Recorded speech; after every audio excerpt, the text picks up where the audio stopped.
ನಮಸ್ಕಾರ, ವಿವಿ ಸಿಲ್ಕ್ಸ್ಗೆ ಸ್ವಾಗತ. ಇವತ್ತು ನಾನು ನಿಮ್ಗೆ ಸಾಫ್ಟ್ ಕಾಟನ್ ಅಲ್ಲಿ ಚಿಕನ್ ಕಾರಿ ಡಿಸೈನ್ಸ್ ಬಂದಿರೋ ತರ ತಂದಿದ್ದೀನಿ. ಈ ಸ್ಯಾರಿ ಎಲ್ಲ ನಿಮ್ಗೆ ತುಂಬಾ ಸ್ಮೂತ್ ಆಗಿರುತ್ತೆ, ಫ್ಲೋಯಿಂಗ್ ಮೆಟೀರಿಯಲ್ ತರ ಇರುತ್ತೆ, ನೆರಿಗೆ ಎಲ್ಲ ತುಂಬಾ ಚೆನ್ನಾಗಿ ಕುತ್ಕೊಳ್ಳುತ್ತೆ. ಕಲರ್ಸ್ ಇದೆ ನೋಡೋಣ. ಒಳ್ಳೆ ಟರ್ಕಾಯ್ಸ್ ಬ್ಲೂ ಕಲರ್ ಶೇಡು, ಇದು ಬ್ಲೌಸ್. ಈ ಸ್ಯಾರಿ ಎಲ್ಲ ನಿಮ್ಗೆ ತುಂಬಾ ಕಂಫರ್ಟಬಲ್ ಆಗಿರುತ್ತೆ ಮತ್ತೆ ಲೈಟ್ ವೆಯ್ಟ್ ಉಟ್ಕೊಳ್ಳೋಕ್ಕೆ easy maintenance. Light lavender, light olive green,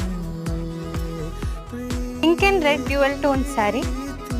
ಒಂದು ಒಳ್ಳೆ ಲೈಟ್ ಕಲರ್ ಯೆಲ್ಲೋ ಸಿಗುತ್ತೆ ಮತ್ತೆ ಅದ್ರ ಜೊತೆಗೆ ಒಂದು ಬರ್ಗಂಡಿ ಶೇಡು. ಇದು ತುಂಬಾ ಪ್ರೈಸ್ಲೆಸ್ ಕಲೆಕ್ಷನ್, ಮಿಸ್ ಮಾಡ್ಕೋಬೇಡಿ. ಜಸ್ಟ್ ನಿಮ್ಗೆ 1720 ಪ್ರೈಸ್ಗೆ ಈ ಸ್ಯಾರಿ ಎಲ್ಲ ನಿಮ್ಗೆ ಪರ್ಚೇಸ್ ಮಾಡ್ಬೇಕಂದ್ರೆ ಸ್ಕ್ರೀನ್ ಅಲ್ಲಿ ಕೊಟ್ಟಿರೋ ನಂಬರ್ಗೆ ಕಾಂಟ್ಯಾಕ್ಟ್ ಮಾಡಿ, ಅಥವಾ ನಮ್ಮ ಅಂಗಡಿ ಜಯನಗರ 3rd ಬ್ಲಾಕ್ ಅಲ್ಲಿ ಇದೆ, ಅಲ್ಲೂ ಬಂದು ನೀವು ಪರ್ಚೇಸ್ ಮಾಡ್ಕೋಬಹುದು. ಈ ವಿಡಿಯೋ ಇಷ್ಟ ಆಗಿದ್ರೆ ಮರೀದೆ ಲೈಕ್ ಮಾಡ್ಕೊಳ್ಳಿ. ನಮ್ಮ ವಿ ಸಿಲ್ಕ್ಸ್ ಬೆಂಗಳೂರು ಚಾನೆಲ್ಗೆ ಸಬ್ಸ್ಕ್ರೈಬ್ ಮಾಡ್ಕೊಳ್ಳಿ. ವಿಡಿಯೋ ನೋಡಿದ್ದಕ್ಕೆ ಧನ್ಯವಾದಗಳು.